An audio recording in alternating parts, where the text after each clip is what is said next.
Are you making this mistake? You've been composting all year, but your plants still look tired. Your compost pile stinks. Or maybe it's just not working the way it used to. What if I told you that 90% of gardeners, especially those over 60, are making this one composting mistake without even realizing it? And that the solution is sitting right in your kitchen right now. Stick around, and I'll show you how to transform your compost and your garden with one simple trick. Meet Martha. She's 61, lives in a quiet town, and spends her mornings in the garden with a wide-brimmed hat and gentle hands. Her tools may be old, but her care is steady.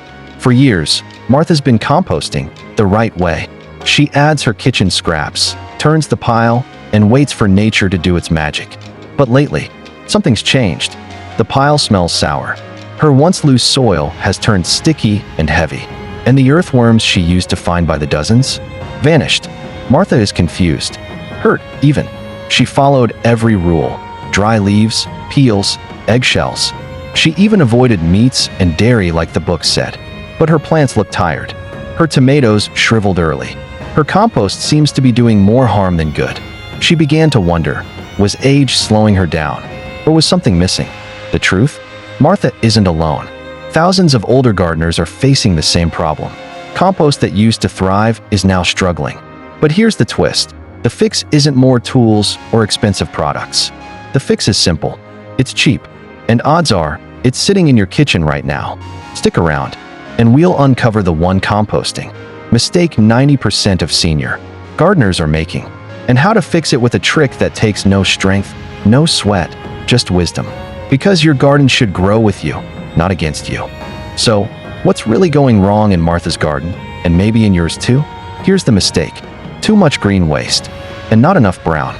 It sounds simple, but this is the composting error almost every gardener makes, especially those using mostly kitchen scraps. And it's easy to see why. Banana peels, vegetable trimmings, coffee grounds, fruit rinds, they're convenient. They pile up fast, and it feels good tossing them into the bin. You're doing your part. You're recycling. You're feeding the earth. But here's the truth. Those scraps are only half the equation. They're known as green waste, rich in nitrogen, moist, and quick to break down. But without the right partner, brown waste, they become a recipe for disaster. What's brown waste?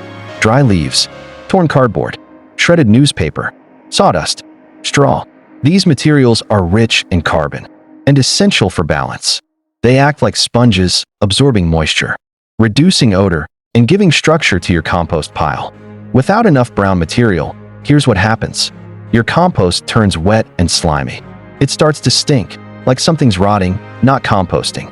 Air can't flow through the pile, and decomposition slows down or stops. Worst of all, beneficial microbes and earthworms disappear. This is exactly what happened to Martha. She thought she was doing everything right, but like so many gardeners, she was unintentionally creating a pile too rich in greens.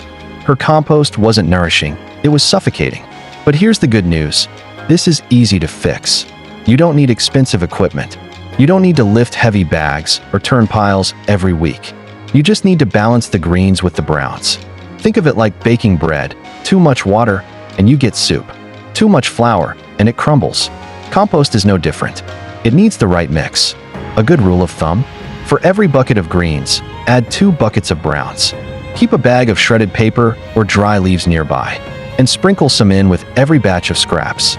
This one shift, this tiny tweak, can save your compost, revive your soil, and bring back the worms that once loved your garden. So if your compost is struggling, if the pile smells off, or the plants just aren't thriving, don't give up. You're probably just missing the brown. Let's fix that together. So how did Martha turn things around? She didn't buy new tools.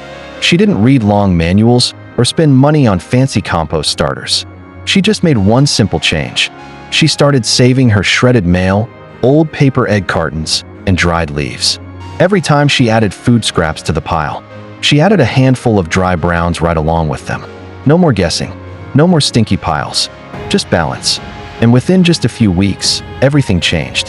Her compost no longer smelled sour. It had that deep, earthy scent every gardener loves. Her worms returned, happily wriggling through the pile. The soil became rich, crumbly, and alive again. And her garden? It exploded with color and life. Her tomatoes stood tall. Her herbs filled the air with scent. Her joy returned. This one small adjustment, this simple trick, gave her garden back. And it can do the same for you. Bonus tips, especially for seniors. Martha's story proves it doesn't have to be hard. Composting can be simple, low effort, and deeply rewarding, especially when you make it work for your lifestyle and your body. Try these age-friendly tips. Tip 1. Use a small indoor bin with a lid for kitchen scraps. Place it near the sink or on the counter. No bending, no back strain, and it makes daily composting feel effortless. Tip 2. Keep a bucket or bag of dry browns nearby. Collect leaves in the fall, store shredded paper or mail in a small tote. Having it close by makes balancing your pile quick and easy. No need to search or carry heavy loads.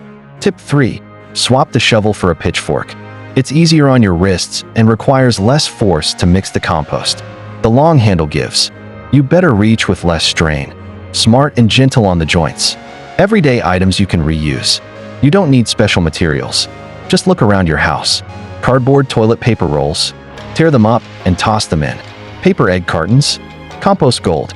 Shredded bills or junk mail. No glossy paper. Perfect brown material. These things would normally go in the trash. But now, they're feeding your garden. You're recycling with purpose, and your plants will thank you. You don't have to be strong to be a great gardener. You don't need chemicals or heavy lifting. You just need a little balance and a few things already in your home. So the next time you throw away a banana peel or a paper towel tube, pause, think of Martha, and remember the power to transform. Your compost and your garden is already in your hands. Let's bring it all together. Remember this simple rule. For every handful of green, like food scraps, add 2 handfuls of brown, like paper, leaves, or cardboard. That's it. That's the secret to rich, sweet-smelling compost that your plants and worms will love. But now it's your turn. What's your favorite composting trick? Or what's the weirdest thing you've ever tossed into your pile? Did you try hair clippings? Old cotton socks? A banana peel with the sticker still on? Drop it in the comments. Let's swap ideas, stories, and maybe even a few laughs. There's a lot of composting advice out there, but the best wisdom often comes from real gardeners with real dirt under their nails. So whether you're 60, 70, or 80 plus, your experience matters. Your insight could help someone just starting out. Let's make the comments a compost classroom. Teach, share, connect, and let's grow something beautiful together. Your garden doesn't need chemicals. It needs care and the right balance. Just like you, it thrives with time, patience, and love. You've got years of wisdom. Your soil should too. So don't give up on that compost pile. It just needs a little tweak. If this helped you, like the video and share it with someone who still thinks compost is just garbage. And don't forget to subscribe to the Evergreen Seniors, where life and soil gets richer with time.